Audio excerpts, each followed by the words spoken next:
Have you ever wondered why some people seem to age gracefully, staying active and full of life well into their 70s, while others struggle with health challenges much earlier? What if the secret isn't just about medicine, but about the small daily choices we make and the kind of care and environment we surround ourselves with?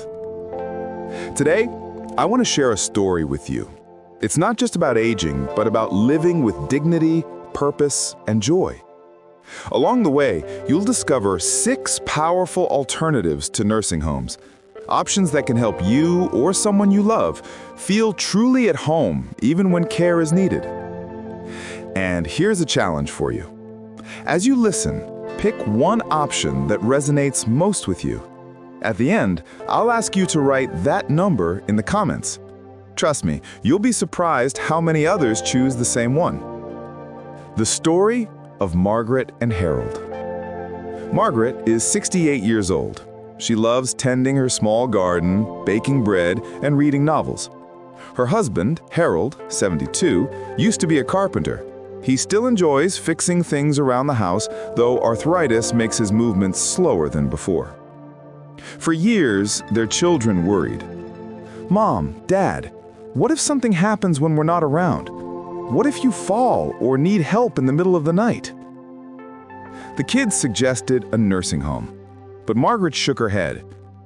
"I want to wake up in my own bed, smell my roses in the morning, and feel like this is still my life, not just a room I rent." Does that sound familiar? Many seniors feel the same. They don't want to give up independence, even if they need some support. And here's the good news. Nursing homes are not the only option. Let's walk through 6 real alternatives that can help you or someone you love live longer, healthier, and happier. Option 1. Aging in place with home care. Imagine staying in the house you've lived in for decades. The same kitchen where you've shared family meals, the same porch where you've watched sunsets. With the help of home care, this dream is possible. Margaret chose this path. A caregiver visited 3 times a week, helping with groceries, light cleaning, and medical checkups. Harold didn't need daily help, but he liked knowing someone could come if things got harder. Research shows that familiar surroundings reduce stress and even improve memory for older adults. The trick is to make small adjustments. Grab bars in the bathroom, better lighting in hallways, maybe a medical alert system. If you value comfort and independence, aging in place could be your #1 choice. Option 2. Independent living communities. Now let's meet George, age 70. After his wife passed away, he felt lonely in his big house. Cooking for one wasn't fun and the silence was heavy. So he moved into an independent living community.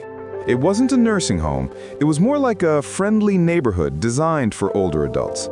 He had his own apartment, but also access to group dinners, game nights, fitness classes, and a shuttle bus for errands. Studies show that social connections are one of the strongest predictors of long life. In fact, people who maintain friendships often live longer than those who don't. George found not just support, but companionship. This option is perfect for those who want less responsibility for cooking, cleaning, or driving, but still want freedom and fun. Option 3. Assisted living facilities. What if you need more than independence, but less than a nursing home? That's where assisted living comes in. Let's go back to Margaret's story. A few years later, Harold's arthritis worsened. Climbing stairs became painful. They decided to move into an assisted living community. Here, they still had their own private space, but meals were provided, medications managed, and staff were available around the clock. The difference from a nursing home? The environment felt more like a home than a hospital. Assisted living blends independence with security. It's for people who need some help with daily tasks, but still want a lifestyle full of activities, choices, and dignity. If this feels like your best fit, remember to comment with number 3 at the end. Option 4. Continuing Care Retirement Communities, also known as CCRCs. Now imagine a place where you never have to move again, no matter how your health changes. That's the promise of continuing care retirement communities, or CCRCs. Take the example of Helen and Robert. They were both in their early 70s, healthy and curious about the future. They moved into a CCRC, starting in an independent apartment. Over the years, when Robert needed extra care, they simply transitioned to assisted living within the same campus, without leaving their friends or familiar surroundings. CCRCs provide a safety net: independent living, assisted living, and nursing care all in one location. It's a long-term plan for peace of mind, especially for couples who don't want to be separated if one's health declines faster than the other. Option 5. Adult foster care and small group homes. Not everyone likes large facilities. Some people crave a smaller, family-like atmosphere. This was the case for Maria, age 74. She didn't want a big complex. Instead, she moved into a small adult foster home with only 5 residents. They shared meals together, celebrated birthdays, and the caregivers felt more like extended family than staff. These small homes often provide personalized attention with fewer residents per caregiver. They're cozy, warm, and often located in regular neighborhoods. If you dislike the idea of institutional living, this option might feel most like home.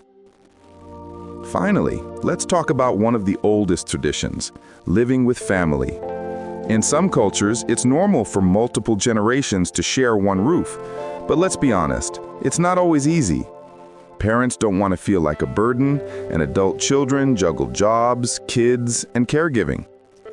The solution? Boundaries and planning. For example, when John's father, age 78, moved in, they converted the garage into a small private suite with its own bathroom and entrance. This way, Dad had privacy, but also closeness to family. Sometimes professional caregivers can visit the home to ease the load on relatives. It's a blend of love and practicality. Now here's something important. Where you live is just one piece of the puzzle. How you live matters even more. The longest living communities in the world, places like Okinawa in Japan or Sardinia in Italy, share a few secrets. Movement every day, not heavy gym workouts, but walking, gardening, light stretching. A plant-rich diet, vegetables, beans, fruits, whole grains, and limited processed foods. Strong social ties, family dinners, community events, daily conversations. Purpose, a reason to wake up each morning, whether it's volunteering, hobbies, or caring for grandchildren. Stress management, prayer, meditation, deep breathing, or simply enjoying quiet time in nature. Science supports this. A balanced diet lowers the risk of heart disease. Light exercise reduces falls. Mental engagement keeps the brain sharp. So while choosing a living arrangement matters, adopting these lifestyle habits is what makes life not just longer, but richer. Margaret's choice. Let's circle back to Margaret. She and Harold eventually moved to an assisted living facility. Harold passed away peacefully in his late 70s, surrounded by caring staff and family visits. Margaret, now in her 80s, still participates in weekly book clubs, enjoys morning walks with friends, and yes, she still tends a small garden at the community courtyard. She didn't just survive aging, she thrived. Her children? They feel peace of mind knowing their mother is safe, supported, and smiling. Call to action. Now I want to hear from you. Which of these 6 options feels closest to your heart? 1. Aging in place with home care. 2. Independent living communities. 3. Assisted living facilities. 4. Continuing care retirement communities. 5. Adult foster care or small group homes. 6. Living with family. Pick one and write the number in the comments. If you found yourself nodding at number 3, don't forget, type 3 below. If number 5 sounded most like you, then type 5. This is more than just a comment. It's a way of connecting with others who feel the same. You might be surprised how many people share your choice. And if you want more stories, research-based tips, and guidance on aging well, make sure to subscribe. That way, you won't miss the next video. Remember, aging is not about losing time. It's about gaining wisdom, choosing health, and shaping how the next chapter of your life will feel. Because at the end of the day, we don't just want more years, we want more years that feel like home.